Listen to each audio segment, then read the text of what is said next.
Ya mohon maaf ya, Harpitnas kuliah dulu ya. Sebetulnya kan nggak ada peringatan Hari Nasional hari ini ya. Hanya karena kemarin libur, jadi bikin libur juga. Nah ini kita melanjutkan tugas yang pekan lalu ya.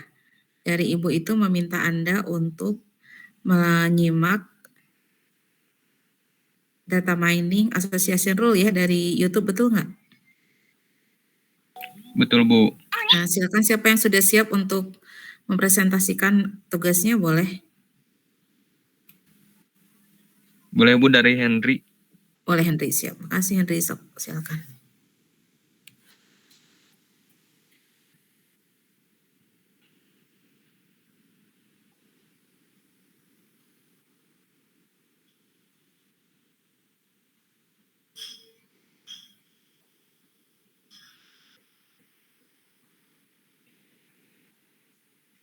Silakan Henry, share screen langsung ya.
Kenapa nggak jadi, Hen? Itu mic-nya kematiin barusan, Bu. Oh, siap-siap. Pantas kan kemana Henry, nggak ada suaranya ya? Sudah kelihatan, Bu? Sedang masih loading, nah ya, siap. Langsung. Udah kelihatan, Hen? Oke, Assalamualaikum warahmatullahi wabarakatuh. Waalaikumsalam. Selamat pagi rekan-rekan semuanya. Izin memperkenalkan diri. Nama saya Henry Solihat. NPM saya 2055201120. Izin mempresentasikan tugas mata kuliah data mining. Untuk materi pembahasannya, yang pertama adalah step by step tahapan association rule, kemudian yang kedua studi kasus implementasi association rule.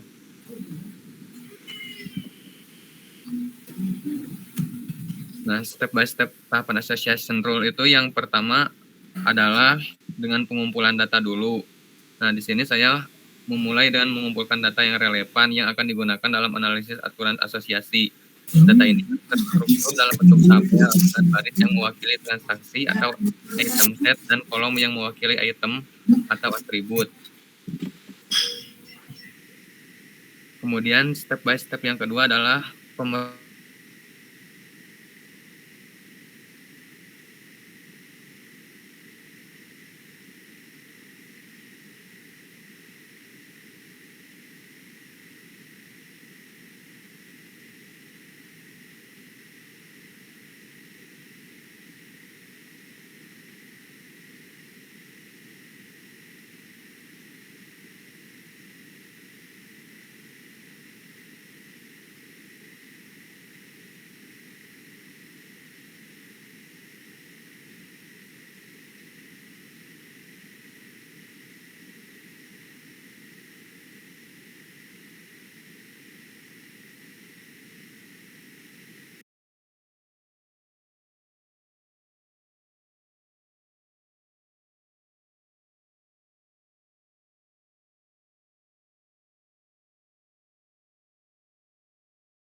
growth untuk mengidentifikasi aturan asosiasi berdasarkan tingkat support dan confidence yang ditetapkan sebelumnya. Aturan asosiasi terdiri dari antecedents item atau item set yang ada sebelum konsekuensi dan konsekuensi item yang muncul setelah antecedents. Nah, tahap yang keenam adalah evaluasi dan seleksi aturan.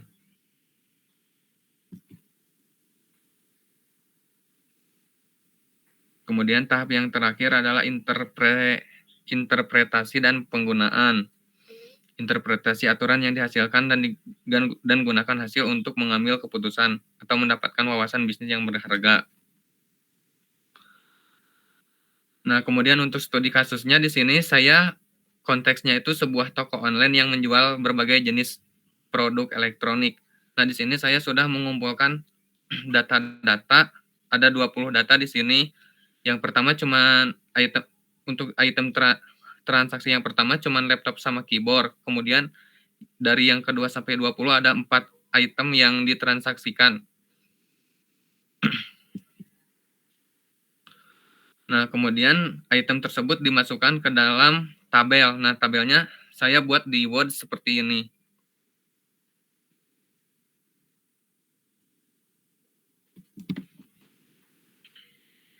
Nah, setelah membuat di Word, maka jumlah transaksinya dihitung per harinya. Nah, perhitungannya adalah item transaksi yang pertama 2, kemudian transaksi yang kedua ada 4, dan seterusnya begitu ada 4 semua.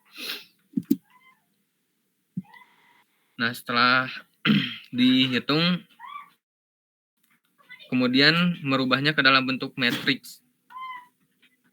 Nah, ini maksud merubah ke dalam bentuk matriks itu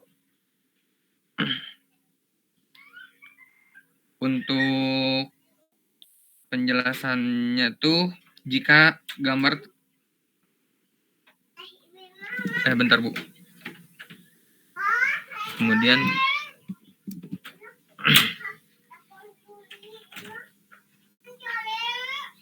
Itu Henry, kolom yang tab keyboardnya ditampilin dulu biar kelihatan ya. Kan satu-satu kan ada transaksi laptop sama keyboard ya. Ya. Nah, itunya. Ya. Ininya Bu menghilang. Henry-nya bingung kan, itu yang paling atas tuh yang birunya nggak muncul ya Hen ya? Iya. Kalau nggak di Excel atau? Oh, di PPT-nya aja Bu. Oh ya PPT-nya aja biar tampil. Biar ngerti kan. Nggak ketampil ya barusan ya? Oh, ini di sininya ada Bu. Ya. Nah itu. Merubah ke dalam bentuk matriks itu yang pertama ada laptop, keyboard, printer, mouse, handphone, monitor, dan speaker. Nah, di sini tuh contoh studi kasusnya tuh jika seseorang membeli laptop bersamaan dengan membeli printer untuk contoh bersamaan dengan membeli keyboard. Ya. Nah, angka 1 ini menunjukkan bahwa Henry maaf Ibu, Henry maaf, eta namanya persentasenya dinaikin tah, itu kan 32 tuh. Coba digeser view-nya yang bawah Hen, biar kelihatan tulisannya. Nah itu view itu tuh yang tombol ke kanan, zoom, ngezoom, di zoom. Zoom. Iya itu, yang kena itu, nah di bawah. Dekat tulisan itu tuh, hentikan berbagi, sembunyikan, sebelahnya kan itu Henry 30%, 32. Ya. Perbesar. Hentikan berbagi. Jangan hentikan berbagi. Ini nih yang sebelahnya. Sebelahnya ada persentase nampilin tombolnya. Eta tombol nu 16% tuh sebelahnya. Oh, ini. Nah, itu digeser. Nah, geser lagi. Ya lagi. Oh, kegedean ya. Si kecil lagi nggak cukup. Ya udah nggak apa-apa sok. Tapi yang lain ngerti ya maksudnya ya, kalau satu-satu itu berarti ada transaksi, kalau nol ada transaksi. Atau penjualan di nomor transaksi tersebut kan ya, masih nyambung dari tabel sebelumnya ya. Silakan Henry lanjut.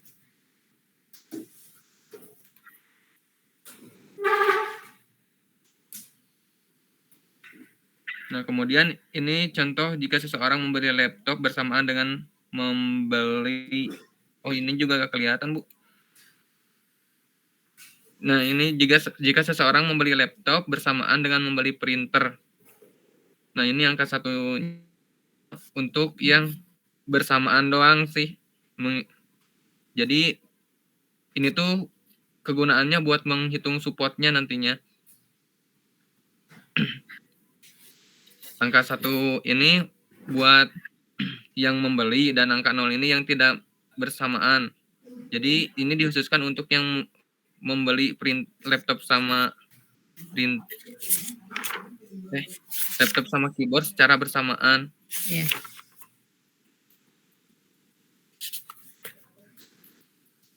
Nah, kemudian di sini saya menghitung hasilnya. Hasilnya adalah supportnya 6/20 atau setara 30%. Kemudian confidence-nya 6/15 atau setara 40%. Dan lift ratio-nya adalah 0,8%. Di sini saya sudah menghitung jumlah semuanya. Misalkan ada aturannya jika seseorang membeli laptop bersamaan dengan membeli keyboard. Ini sudah saya hitung supportnya, confidence-nya, sama lift ratio-nya. Kemudian aturan yang kedua juga sama, sudah saya hitung untuk supportnya, confidence-nya, sama lift ratio-nya. Nah, setelah semuanya dihitung, baru terdapat kesimpulan. Adalah dalam kesimpulannya tersebut, dalam hasil yang sudah saya kerjakan, maka dapat disimpulkan hasilnya adalah dari 21 data terdapat 4 items yang berkolerasi positif, yakni laptop sama mouse dengan jumlah lift ratio 1,15%. Kemudian yang kedua ada item keyboard sama handphone dengan jumlah lift ratio 1,2%. Kemudian yang ketiga ada handphone sama speaker dengan jumlah lift ratio-nya 1,19%. Dan yang terakhir ada yang berkolerasi positif itu adalah monitor dengan speaker dengan jumlah lift ratio-nya 1,11%. Juga terdapat 3 item yang tidak berkolerasi, yakni keyboard, printer, printer monitor, dan juga printer speaker. Hal tersebut dapat dipastikan tidak berkolerasi karena jumlah lift ratio-nya adalah 1. Dan terakhir adalah sisanya yakni 14 item yang berkolerasi negatif. Begitu mungkin Bu penjelasan dari saya. Ya, nah bisa dilanjut. Makasih dulu ya, makasih Henry ya sudah mengerjakan tugas yang Ibu berikan. Kemudian juga melakukan tadi mencoba untuk mengimplementasikan pemahaman dari association rule ya. Ibu lihat sudah betul ya tahapannya ya. Dari data-data transaksi kemudian tadi dibuat ke dalam tabular ya. 0101 karena mau diolah atau dihitung support, confidence, sama lift ratio-nya. Nah, tinggal nanti Ibu kan sudah pernah tuh kasih yang waktu sebelum UTS itu loh, yang penjualan e-book, masih ingat nggak? Data penjualan apa, Bu? Penjualan e-book yang Ibu minta analisis tapi masih pada belum ngerti sebelum UTS. Oh iya, Bu. Nah, itu sekarang pasti udah lebih paham ya kalau lihat latihan soal yang Ibu berikan ya. Kan Anda itu belum punya pemahaman tapi Ibu minta menganalisis, jadi kan agak pusing ya. Nah, kalau sekarang kan kemarin Ibu beri link video YouTube untuk dipelajari step by step-nya dan Ibu lihat logikanya sudah masuk. Nah, tinggal untuk simpulannya. Di simpulannya itu tadi sudah betul support, confidence, sama lift ratio-nya keluar. Nah, tinggal kita ini kan harus menentukan nanti pasangan-pasangan yang memang direkomendasikan untuk kalau misalnya perusahaan itu mau jual produk bundling atau mau jual produk bundling itu adalah produk yang dijualnya itu enggak satuan gitu ya. Nah, nanti bisa direkomendasikan. Nah, kalau Henry tadi sudah betul tapi belum sampai merekomendasikan ya Henry ya? Merekomendasikan yang mananya, Bu? Misalnya yang tertinggi hasilnya itu, coba lihat lagi, dibuka lagi. Oh, yang tertinggi sudah, Bu, tapi di itunya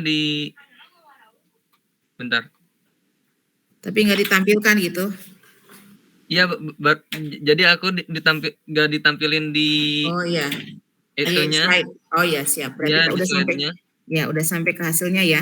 Nah, udah. Iya. Jadi artinya sudah terbantu ya dengan kemarin ya video tutorial yang linknya Ibu kasih yang untuk dianalisis. Kelihatannya sudah mulai paham ya dari Henry ini yang dimaksud dengan support, confidence, sama live ratio. Nah, nanti setelah ini sebetulnya Anda itu kan mata kuliahnya Ibu nggak minta bikin coding ya karena bukan pemrograman ya, tapi lebih ke pemahaman secara konsep dulu gitu ya. Karena banyak kejadian kakak kelas Anda itu fokusnya ke pembuatan aplikasi. Padahal kalau S1 itu harus kuat di konsep, jangan sampai bikin aplikasinya bisa, tapi dia nggak paham. Jadi kebanyakan bikin aplikasinya bisa, tapi konsep data miningnya nggak dapet gitu ya.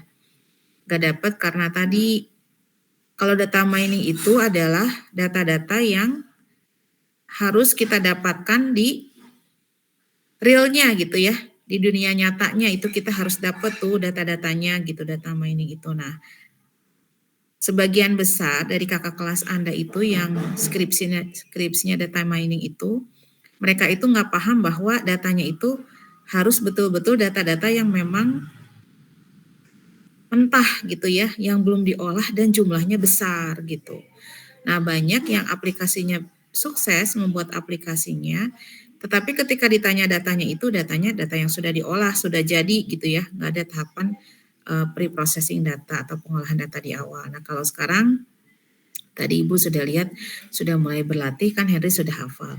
Nah, nanti ini olahnya itu bisa pakai Excel ya sebelum masuk ke pemrograman, bisa juga pakai programming gitu ya. Jadi pre-processing datanya itu kalau datanya sedikit ya masih kita bisa pakai Excel, kalau datanya sudah mulai banyak berarti itu sudah harus pakai aplikasi untuk olah datanya. Ya, tapi kita satu-satu dulu ya. Sampai sini dulu ya, sudah bisa difahami ya Henry ya. Dan teman-teman yang lain, rekan-rekan mahasiswa yang lain ada yang ditanyakan nggak ke Henry? Sudah Bu, paham. Ya, kalau Henry udah betul ya yang dibuat Henry ya. Yang lain, silakan. Ada yang ditanyakan dulu nggak dari pekerjaan Henry-nya tadi? Nah, memang tantangannya ketika kita olah data-data mining itu memang harus punya support hardware itu yang bagus gitu ya. Jadi Ibu pernah bercerita kan, waktu itu Ibu mengolah data transaksi retail itu sehari aja kan udah ribuan gitu ya. Nah, kemudian Ibu olahnya kan itu dalam waktu 3 tahun ya, itu bisa kebayang data-data raw-nya. Jadi kalau kita ingat Kris DM itu tahapan-tahapan dalam data mining itu kan data itu kan harus di-cleaning dulu ya, harus dibersihkan dulu. Gak bisa misalnya kita punya bongkahan data ratusan ribu, kita masukkan aja ke machine learning ya, untuk kita lihat polanya nggak bisa. Jadi kita harus mengolah dulu. Nah, justru proses yang berat itu adalah tahapan awal pengolahan ya. Nah, makanya kemarin waktu Ibu mewakili dosen-dosen SCTB itu ikut pelatihan data science di BPPTIK Ominfo. Untuk data science ini ada 3 pekerjaan. Yang pertama itu adalah orang yang fokusnya di data engineering ya. Data engineering itu adalah orang-orang yang fokus yang berhadapan dengan raw datanya, data mentahnya yang jumlahnya banyak gitu. Nah, mereka bisa olahnya pakai Excel ya. Jadi ada nanti levelingnya itu di pelatihannya itu adalah bagian data engineering itu dia olah data menggunakan Excel. Excel itu kan powerful ya, termasuk ada fitur pivot. Nah, fitur pivot itu nanti adalah fitur untuk menampilkan 010101 tadi di tabelnya kan.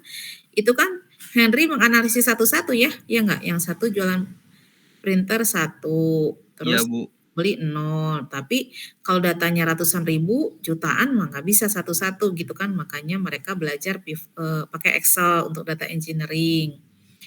Terus levelnya naik lagi ke data analisis ya. Data analisisnya itu menggunakan tools. Nah, jadi sebetulnya kalau kita sering dengar nih ya, kalau yang sering berselancar di internet pasti pas buka YouTube, kalau Anda buka-bukanya pengetahuan ya, Itu kan tergantung kebiasaan kita tuh yang direkomendasikan oleh YouTube. Nah, pasti muncul karena dia tahu kita orang IT, pasti muncul data science ya, karir yang bagus di masa depan gitu kan. Siapa saja bisa jadi data science. Kenapa siapa saja bisa jadi data science? Memang nggak ada kemampuan programming. Kalau programming itu kan bahasa pemrograman itu kan memang dipelajari khusus ya. Tapi kalau untuk data science itu seperti Ibu sampaikan tadi, tools-toolsnya sebetulnya sudah ada gitu. Yang apa namanya, yang harus dipelajari itu adalah analisisnya. Jadi kayak tadi Henry, begitu keluar outputnya ini maksudnya apa dengan nilai support sekian, confidence sekian, leave ratio sekian. Ini tuh maksudnya apa gitu? Apa yang bisa Henry informasikan kepada penjual ya, kepada pemilik tokonya. Jadi pekerjaan-pekerjaan yang memang menjadi mahal di bidang data science itu adalah ketika seseorang bisa menganalisis hasil dari data mining gitu kan. Kalau datanya mah disiapkan oleh data engineering. Aplikasinya juga sudah tersedia banyak gitu ya, baik itu yang open source maupun yang berbayar. Tapi justru kemampuan kita adalah ketika outputnya sudah keluar, itu kita memaknainya seperti apa, hasil analisisnya itu rekomendasinya apa, itu ya bisa difahami ya. Nah, jadi kenapa data science itu mahal bayarannya, orang yang kerja data science. Nah, nanti level yang berikutnya data science dengan programming, pakai Python ya dan sebagainya, dan itu kemarin yang daftar itu bukan hanya dari orang IT ya, banyak dari orang di kerja sebagai akunting ya, atau dosen di jurusan ekonomi. Artinya data mining, data science ini sekarang sudah jadi tools gitu ya, sudah jadi pelengkap untuk ataupun alat untuk memudahkan. Karenanya orang luar aja belajar data science, belajar data mining ya kita harus lebih paham gitu ya. Nah sekarang Bu, apa hubungannya data science dengan data mining? Data mining itu bagian dari data science. Jadi kalau kita udah biasa pakai data mining nih, belajar data mining, nanti berikutnya belajar data science itu sudah lebih paham. Nah untuk Anda, untuk rekan-rekan mahasiswa yang mau belajar lebih jauh lagi ya, dari Ibu kan masih nih, pengen challenge ke diri sendiri, itu bisa gabung di DQ Lab. Itu cuma berapa, 150.000 ya, itu belajarnya 6 bulan data science gitu ya. Nanti bisa, ini semester berapa sekarang teh? 6 Bu. Mas semester 5 MBKM-nya di mana? Ikut studi independen nggak? Ikut Bu. Oh ikut. Ada yang ngambil data science, data mining? Tidak Bu, saya ngambil artificial intelligence. Oh AI ya. Ya AI juga itu kelanjutannya ya. Lanjutannya karena itu AI juga sama kan, ngolah data dan sebagainya Henry ya, betul ya. Nah jadi apa namanya, dengan belajar di kelas ini sebetulnya Ibu sebatas, kalau dosen sekarang posisinya fasilitator ya. Jadi semua guru juga bukan hanya dosen.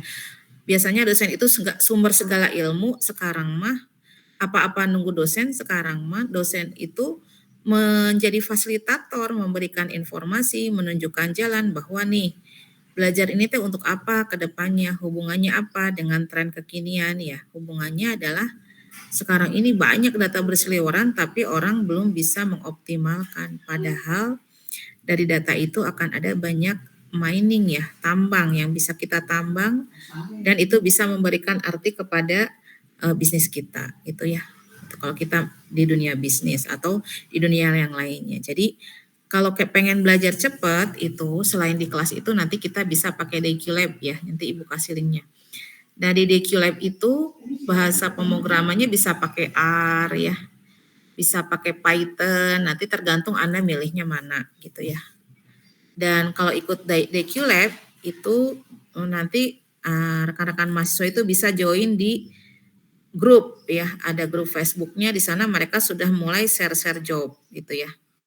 Nah ini supaya kita tahu nih di luar itu sudah sejauh mana gitu, jangan sampai kita tuh ngerasa panggaya namanya IT, belajar data mining, data science, nggak taunya yang lain di luar juga udah pada belajar ya, sama Ibu juga pas kemarin ikut pelatihan, wah ternyata banyak juga ibu tanya, Pak, waktu sesi kenalan gitu ya, tutornya nanya asal kampus dari mana, itu banyak orang-orang dari jurusan ekonomi ya, karena sudah paham, bahkan mereka ada juga yang ikut kepahitan ya, ikut ngoding gitu kan, karena mereka sudah paham bahwa ini sangat berguna dan powerful untuk menunjang karir mereka. Sama Anda juga kalau keluar pengen cepat dapat kerjaan atau pengen dapat masa depan yang bagus, ya itu di kelas terbatas waktu, silakan eksplor ya, punya waktu sendiri. Sama ibu juga sekarang kalau cuman karirnya cuman ngajar di segitu-gitunya ya, tapi sekarang itu kalau pengen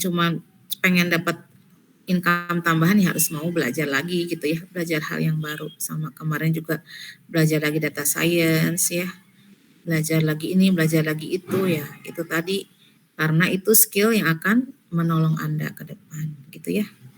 Ya baik, selain Henry siapa lagi yang mau presentasi? Jam-jam, Zani, Salwa, Farid Syah, siapa lagi? Angga udah beres, Angga?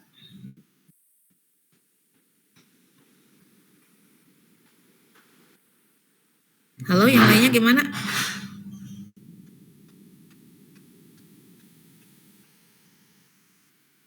Yang lainnya sudah mengerjakan belum? Bima, ya Bima, silakan Bima. Tapi di HP nggak apa-apa, Bu? Nggak apa-apa. Ya, boleh.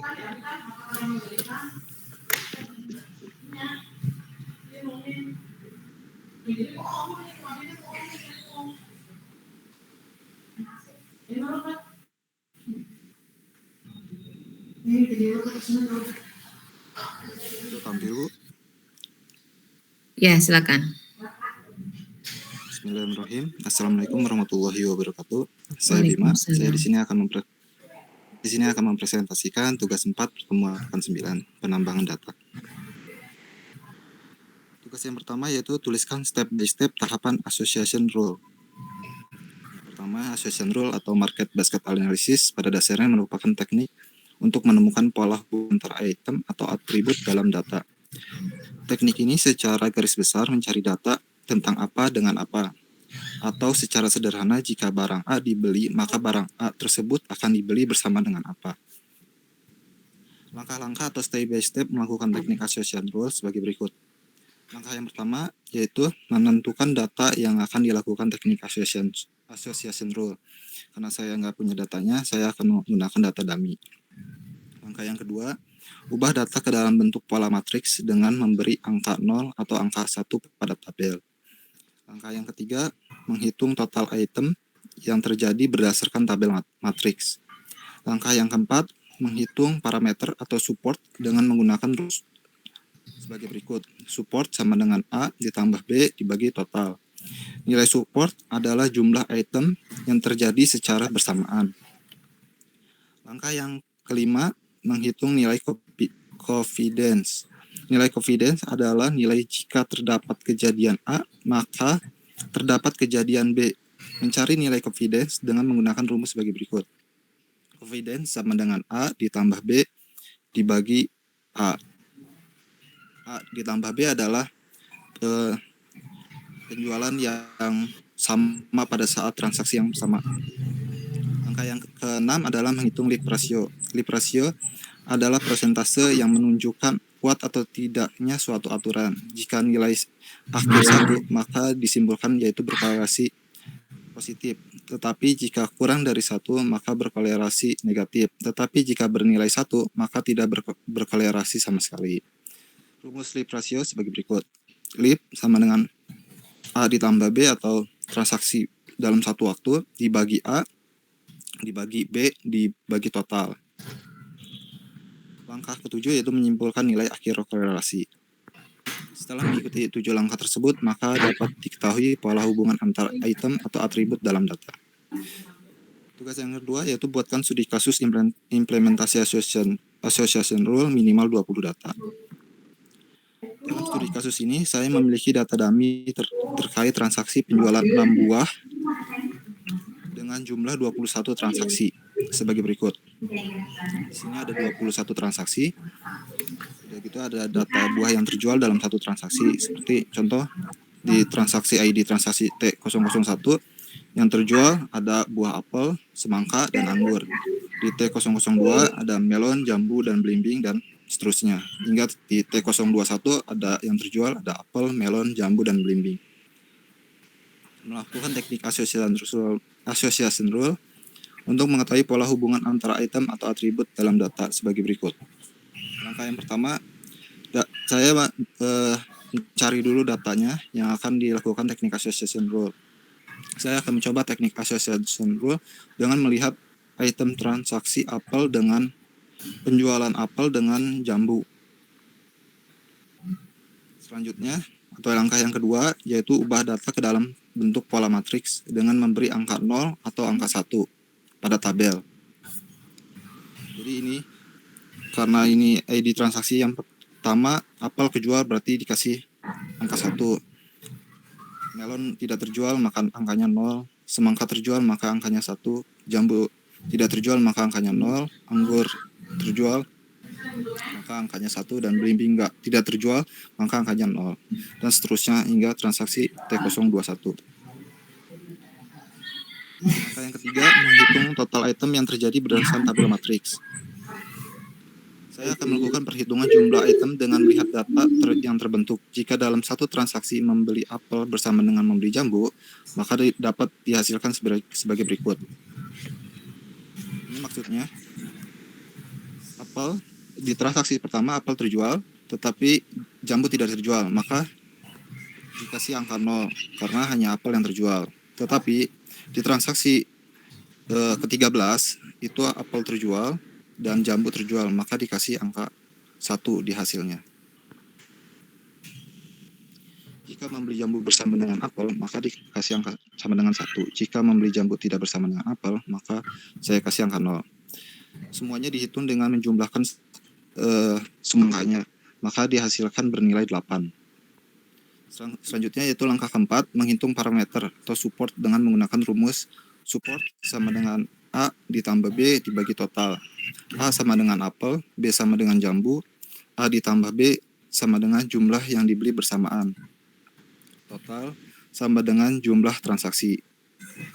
Makanya jika dimasukkan ke dalam rumus, support A ditambah B dibagi total, apel ditambah jambu yang tadi nilainya adalah 8 dibagi 21 sama dengan 0,38. Maka nilai support bernilai 0,38 atau sekitar 38% apel dan jambu dibeli secara bersamaan dari 21 transaksi.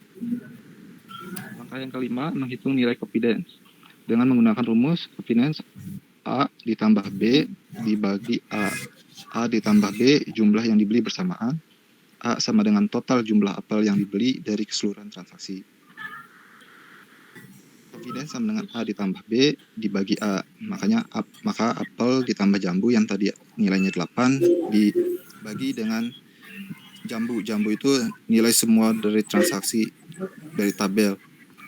Dihitung berapa jambu yang terjual, nilainya 13, maka 8 dibagi 13 itu sama dengan 0,61, kurang lebih nilainya 1,61% gitu. Yang terakhir yaitu langkah ke-6, yaitu menghitung leave ratio dengan rumus leave ratio sebagai berikut. Perhitungan leave ratio, A ditambah B jumlah yang dibeli bersamaan, A total jumlah apel yang dibeli dari keseluruhan transaksi, B sama dengan total jumlah jambu yang dibeli dari keseluruhan transaksi, dan total yaitu jumlah transaksi. Tinggal dimasukkan ke rumus leave ratio. Leave sama dengan A ditambah B dibagi A dibagi B dibagi total sama dengan dihitung semuanya kurang lebih 0,523, maka nilai reprosesnya bernilai 0,523. Angka yang ke-7 yaitu langkah yang terakhir, menyimpulkan nilai akhir korelasi. Setelah dihitung hasil akhirnya itu 0,523. Telah diketahui bahwa nilai RIP rasio dengan teknik association rule melihat item transaksi penjualan apel dengan penjualan buah jambu yang memiliki nilai RIP rasio 0,523 atau bernilai akhir berkorelasi kurang dari 1, maka penjualan apel sama dengan jambu berkorelasi negatif. Sekian jawaban penyelesaian tugas pertemuan 9. Semoga menyelesaikan tugas ini dapat melengkapi penilaian tugas. Sekian Bu presentasi dari saya, Bu. Ya, terima kasih ya untuk Bima ya. Nah, nanti juga yang lain sama ya dibuat makalah seperti Bima karena ini akan dikumpulkan nanti ketika UTS, jadi mulai dicicil pekerjaannya ya. Sehingga nanti Ibu juga sudah mulai ngasih penilaian nih siapa-siapa yang duluan udah beres tuh udah punya dapat nilai ya, kayak tadi siapa yang duluan tuh siapa tadi namanya? Ibu bukan data Henry ya, Henry sama Bima udah punya nilai ya, jadi nanti lebih Iya Bu. nilai lebih awal ya untuk dikumpulkan diakumulasi jadi nilai UTS. Jadi yang lain juga sama ya dibuat dalam bentuk makalah karena setelah ini akan ada pekerjaan berikutnya yaitu mencobakan hasil-hasil yang sudah Anda buat menggunakan Tanagra gitu ya. Kalau yang kemarin kan Anda itu kan pakai Excel ya, masih pakai Excel. Nah, tadinya Ibu mau pakai orange kan. Kemarin tuh kan ada yang sudah pakai orange ya. Nah, pakai orange boleh. Ada yang udah pakai orange belum waktu itu apa namanya? UTS kemarin Ibu belum sempat cek tugas-tugas jawabannya. Jadi nanti boleh pakai Tanagra atau pakai Tanagra atau pakai orange ya untuk mengecek perhitungan manual yang sudah Anda kerjakan. Terima kasih ya Bima sama Henry. Henry nanti dibuat makalahnya juga ya Henry ya. Baik Bu. Ya, silakan Ini Ezra. ditutup aja, Bu. Ya, ditutup. Sekian Makasih Bima presentasi juga dari ya. Bima udah rapi siap, ya. Bu. Sama-sama, Bu. Sekian presentasi dari saya. Mohon maaf jika ada kesalahan atau kekurangan. Wassalamualaikum warahmatullahi wabarakatuh. Nah, jadi didetilkan, Waalaikumsalam warahmatullahi wabarakatuh.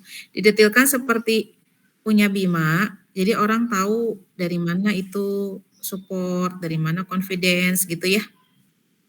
Saya juga Paham? udah bikin Bu, Udah ya. cuman di Word-nya gitu. Buatnya ya. Ya. Iya. Jadi tadi untuk slide presentasi ya. Makasih ya Henry sama Bima juga sudah duluan ya mengerjakan, maksudnya duluan dalam artian nggak usah dikejar-kejar kayak anak SD ya, kan udah kuliah ya, untuk Anda sendiri ilmunya ya. Ya silakan Ezra. Izin Bu, Ya. sebenarnya sih beberapa udah Bu, ada di Drive-nya. Ya. Iya, alhamdulillah kalau sudah ada. Sekarang kan kita bahas bareng ya, kita Ibu evaluasi juga ya. Makanya Ibu minta silakan yang mau presentasi dapat nilai langsung gitu kan sama Ibu. Ya Ezra mau presentasi boleh Ezra. Lagi pakai HP Bu, takut Ya, itu. ya. Yang lainnya siapa yang udah siap presentasi? Oh kalau enggak linknya aja Za. Ezra pakai HP, linknya nanti sama Ibu dibukanya Za. Dibantu kirim ulang ya Za ya. Di grup ya. Ini Bu udah bisa. Udah bisa, boleh. Sebentar.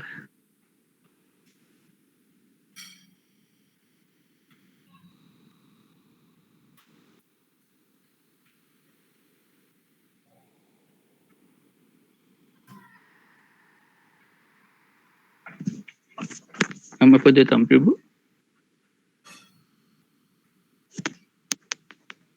Sudah Ezra, sudah. Sudah tampil Bu? Sudah tampil. Oke Bu. Perkenalkan, di sini saya Ezra John Pedi Perparan akan menjelaskan tentang tugas penambangan data tentang association rule. Jadi ini sebenarnya dokumennya terlalu simpel sih mungkin, jadi kurang bagus Bu. Ya nggak apa-apa. Makanya Ibu minta presentasi teh gitu kan ya, yang presentasi jadi kayak evaluasi. Jadi jangan diem aja gitu kan, harus tunjuk satu-satu ya. Ya lanjut aja. Jadi nggak apa-apa kan, karena kan finalnya nanti pas UTS ya nggak? Ya Bu. Ya. Jadi di sini tuliskan step by step tahap association rule. Yang langkah pertama, kelompokkan objek atau item-item berdasarkan subjeknya. Jadi misalnya subjeknya itu pembelian, orang pertama membeli objek ini sama objek ini, atau membeli satu objek aja juga bisa sih. Lalu setiap objek didaftar. Jadi misalnya ada objek apa aja yang dibeli gitu.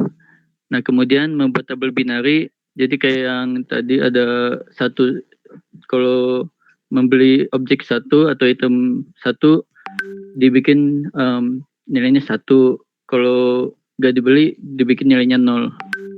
Kemudian hitung banyak total nilai positif. Misalnya yang satu semua dari tiap item dihitung.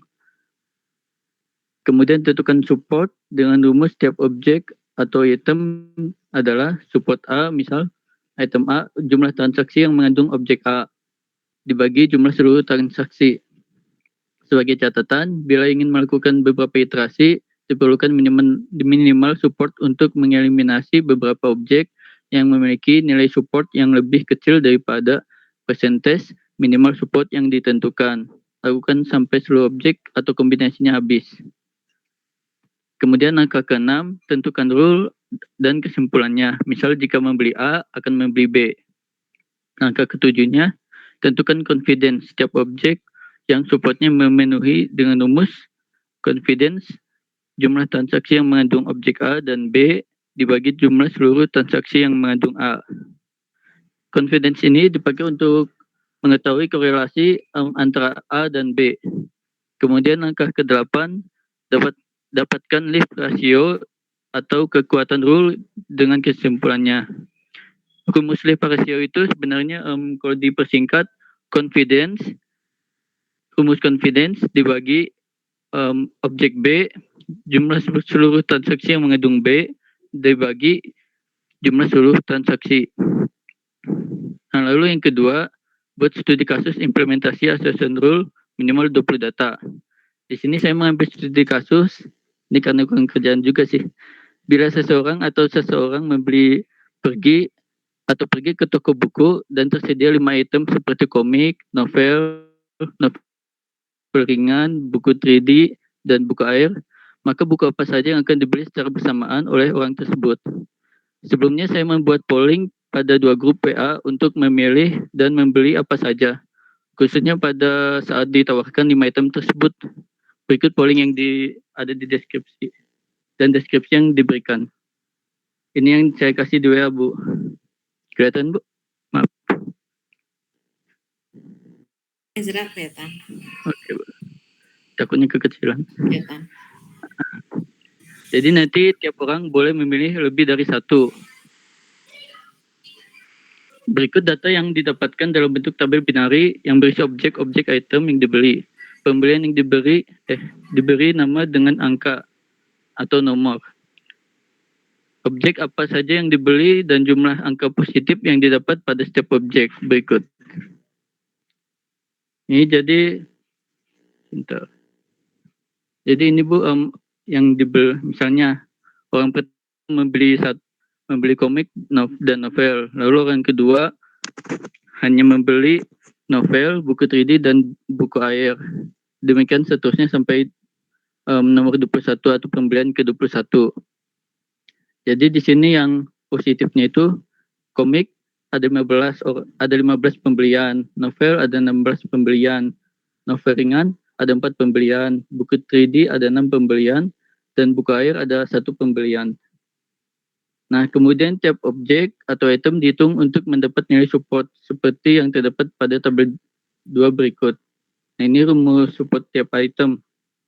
Jadi yang komik didapat supportnya itu 0,71, novel 0,76, novel ringan 0,19, buku 3D 0,29, dan buku air 0,5. Kalau di YouTube Bu ada yang pakai minimum support. Jadi ditentuin minimum supportnya berapa. Di sini saya nentuin 30% atau 0,30. Dan di antara semua ini yang memenuhi hanya komik dan novel, yaitu di atas 30%. Komik senilai supportnya itu 71% dan novel 76%. Oh, iya. Nah, kemudian komik dan novel ini ditentuin lagi supportnya berapa, pakai rumus yang sama. Tapi yang dihitung hanya yang ada pembelian keduanya itu. Jadi semisal nih yang pertama itu ada komik dan novel. Itu dibelikan masing-masing satu, jadi itu dihitung sebagai satu. Kemudian pembelian kedua itu nggak bisa dihitung karena komik tidak dibeli tapi novel dibeli, itu juga nggak bisa dihitung.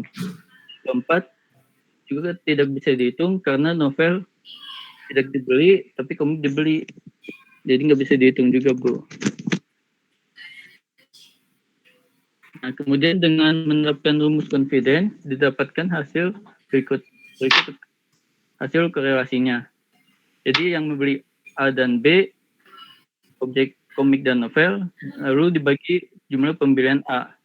Jadi 14 dibagi 15 sama dengan 0,93. Hasil di atas menandakan bahwa ada kemungkinan 93% kemungkinan seseorang membeli komik dan novel sekaligus. Lalu ditentukan pula nilai rasio Leaf atau Leaf ratio untuk mengetahui kekuatan sebuah argumen. Misal, bila seseorang membeli komik, pasti membeli novel juga, berikut hasilnya.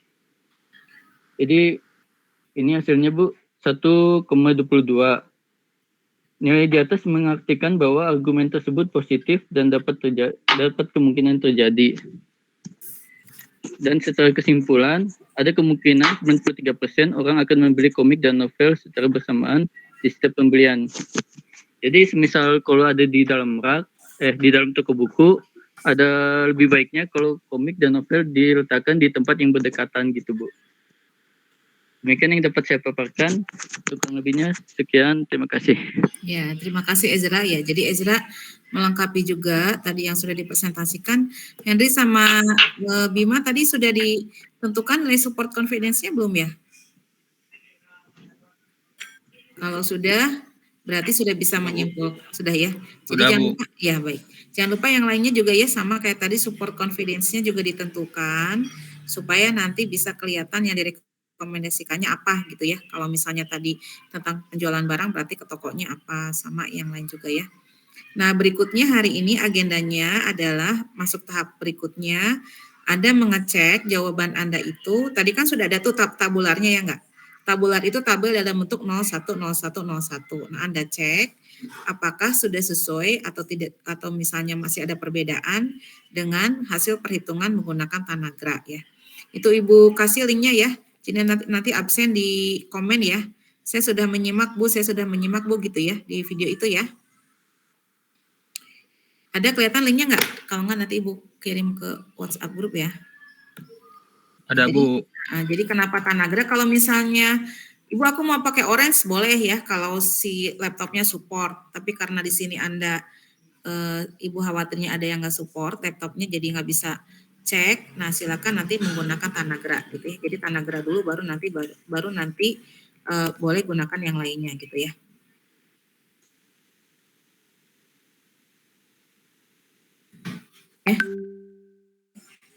Dikerjain selesai hari ini yang adanya ya. Nanti dipresentasikannya pekan depan ya. Silakan satu orang lagi yang mau presentasi. Saya Bu kalau boleh. Boleh silakan. Nanti sisanya ini apa namanya menyusul ya presentasinya ya. Ya Bu. Ezra-nya Bu belum di kelas. Oh iya, Ezra stop share screen-nya dulu Ezra. Nah pekan depan gantian yang presentasi dengan menggunakan hasil Tanagra ya dibandingkan dengan yang hitung manual ya. Jadi nanti semuanya kebagian cuman dibagi-bagi, ada yang presentasi makalah yang sekarang, ada yang mempresentasikan yang hari ini nggak presentasi berarti mempresentasikannya dengan menggunakan aplikasi ya, hasil perhitungannya sama atau masih ada perbedaan gitu ya. Itu Ezra bisa dihituin, turunin dulu stop share screen Za.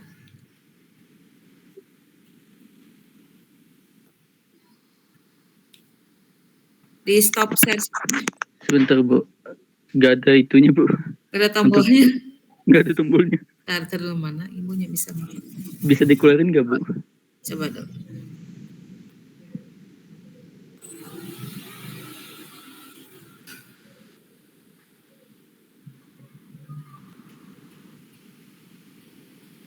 Oh, so. Nah, silakan yang berikutnya tadi siapa satu orang lagi? Mustafa Bu saya. Mustafa silakan. Bentar, Bu.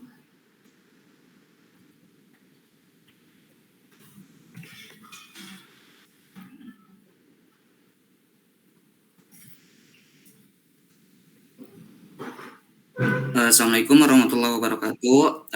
Saya Mustafa, saya di sini Waalaikumsalam. akan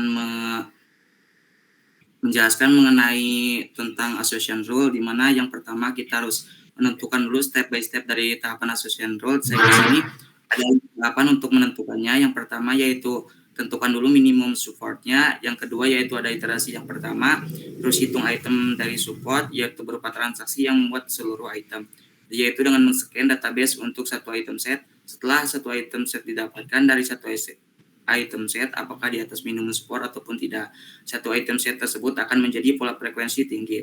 Terus ya tahap yang ketiga yaitu ada iterasi yang kedua, yaitu lanjutan dari iterasi yang pertama, yaitu untuk mendapatkan dua item set, yaitu harus dilakukan kombinasi dari k item sebelumnya, yaitu k item di sini yaitu berupa iterasi yang pertama di sini. Terus selanjutnya kemudian scan database lagi untuk hitung item-item yang memuat supportnya. Terus item set yang memenuhi minimum support akan dipilih sebagai pola frekuensi tinggi dari kandidat. Tetapkan nilai k item set dari support yang telah memenuhi minimum support dari k items. Terus yang tahap yang terakhir yaitu lakukan proses untuk iterasi selanjutnya hingga tidak ada lagi k item set yang memenuhi minimum support. Untuk selanjutnya, untuk penerapannya di sini saya akan menjelaskan menggunakan Excel. Yang pertama yang harus kita lakukan yaitu menentukan dulu pola transaksi penjualannya. Di sini ada 20 transaksi, kita anggap saja 20 transaksi ini hitungan dari 20 hari, di mana untuk hari yang pertama di sini ada item pembeliannya yaitu wortel kubis brokoli, di mana saya menggunakan data dari penjualan sayur. Setelah didapatkan pola transaksi penjualan sayuran, selanjutnya diubah ke dalam format tabular data transaksi, di mana untuk hari yang pertama yaitu di sini kita kalau ada dalam hari pertama kita kasih angka 1, kalau tidak ada kita kasih 0, di mana di sini ada format tabular data transaksi dari hari ke-20 dari pola transaksi penjual sayuran ini.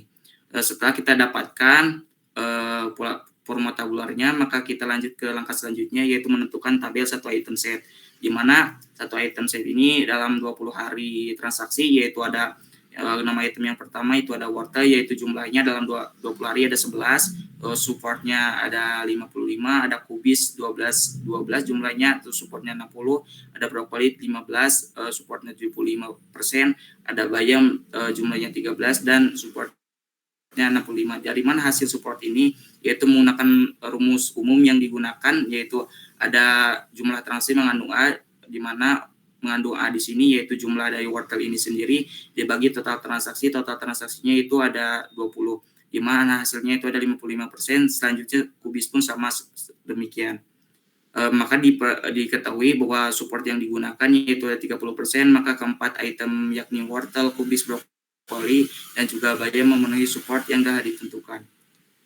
Untuk selanjutnya kita menggunakan tabel 2 item set. Di sini ada 6 item, yaitu ada wortel kubis, ada wortel brokoli, ada wortel bayam, ada kubis brokoli, kubis bayam, dan juga brokoli bayam. Di mana untuk jumlahnya sendiri masing-masing bervariasi, yaitu ada wortel kubis, supportnya 25%, selanjutnya ada 45% untuk wortel brokoli, ada wortel bayam 30%, kubis brokoli 45%, ada kubis bayam 35%, brokoli bayam jumlahnya 8 dan supportnya 40%, di mana untuk rumusnya sendiri untuk menentukannya yaitu support dari A gabungan dari B merupakan jumlah transaksi mengandung A dan B, yaitu dibagi total transaksi, di mana untuk jumlah transaksi mengandung A dan B yaitu 5 dibagi dengan total transaksinya yaitu 20, yaitu hasilnya bisa dilihat dari tabel 2 item ini. Dikarenakan minimal support 30%, maka kombinasi yang tidak memenuhi akan dihilangkan, maka didapatkan data menjadi 5 item saja.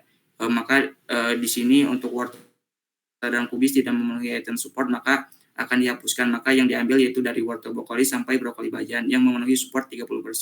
Untuk selanjutnya yaitu tabel 3 item set, di mana di sini ada 3 item, yaitu ada wortel kubis brokoli yaitu jumlahnya 5, ada wortel kubis bayam di 3%, kubis brokoli bayam jumlahnya 5%, 5 dan supportnya 25%, di mana untuk rumusnya sendiri hampir sama dengan rumus yang ini, cuman perbedaannya itu jumlah transaksi mengandung A, B, dan C dibagi dibagi dengan total transaksi, di mana yaitu ada 25 saya kombinasi 3 item tidak dapat memenuhi, maka kombinasi 2 item saja yang memenuhi pembentukan asosiasi. Jadi untuk 3 tabel item ini maka tidak memenuhi support yang telah ditentukan, maka yang diambil yaitu ada tabel pada item set. Yaitu yang langkah selanjutnya ada pembentukan asosiasi, di mana untuk rumus pembentukan asosiasi atau confidence, yaitu di sini ada jumlah transaksi mengandung A dan B dibagi dengan jumlah transaksi mengandung A, juga saya menggunakan jumlah transaksi mengandung A dan B dibagi dengan B, maka dari kombinasi 2 item set yang telah ditentukan maka didapatkan besar nilai support dari calon aturan confidence seperti pada tabel di bawah ini. Di sini kan tadi ada 2 item setnya, ada 5 yang diambil, jadi dikalikan 2 jadi ada 10. Jadi 10 nomor di sini, yaitu ada aturan yang pertama sampai dengan aturan yang ke-10, di mana didapatkan confidence ada 82%, 60%, 75%, 60%, dan 62%. Yaitu ini tabel untuk tabel 1 item setnya, dan ini untuk tabel 2 item setnya. Dari tabel di atas, dari minimum support di 60%, maka dikalikan 2 dari tagi 30%, maka didapatkan 5 confidence yang memenuhi. Selain itu, maka di sini sudah ditandai dengan warna merah yang memenuhi confidence-nya. Setelah itu pilih confidence yang terbesar untuk dijadikan asosiasi final. Jadi setelah diketahui mana confidence yang memenuhi, maka dipilih confidence yang paling besar persenannya. Maka untuk asosiasi finalnya yaitu didapatkan confidence-nya yaitu 75% dan 82%. Yaitu untuk supportnya itu 45% dan 45% juga. Yang pertama itu untuk aturannya itu jika membeli kubis maka akan membeli brokoli. Yang selanjutnya jika membeli wortel maka akan membeli brokoli. Mungkin sekian yang bisa saya sampaikan. Untuk kurang dan lebihnya mohon maaf. Wassalamualaikum warahmatullahi wabarakatuh. Waalaikumsalam warahmatullahi wabarakatuh. Ya, terima kasih ya Mustafa ya. Kelihatan sudah mulai paham dengan association rule. Nah, hari ini langsung Anda cobakan dengan Tanagra ya semua ya. Ya, Bu. Nanti hasilnya dimasukkan ke dalam makalah tadi ya, persiapan untuk diupload ketika UAS ya sebagai project ya. Ya, untuk hari ini Ibu cukupkan sekian ya, karena Ibu ada meeting juga. Nanti bagi yang belum sempat presentasi hari ini diberi kesempatan ketika kita ada pertemuan lagi ya, di pekan depan ya. Ya. Itu dikumpulin nggak Bu? Yang makalahnya nggak dikumpulin di drive ya? Drive kelas ya? Ya. Baik, Bu. Yang sekarang langsung dicoba ya Tanagranya ya. Baik ya, Ibu izin akhiri dulu pertemuan pagi ini. Kita lanjutkan pekan depan. Assalamualaikum warahmatullahi wabarakatuh. Jangan lupa absen ya di grup ya. Baik Ibu, waalaikumsalam warahmatullahi wabarakatuh.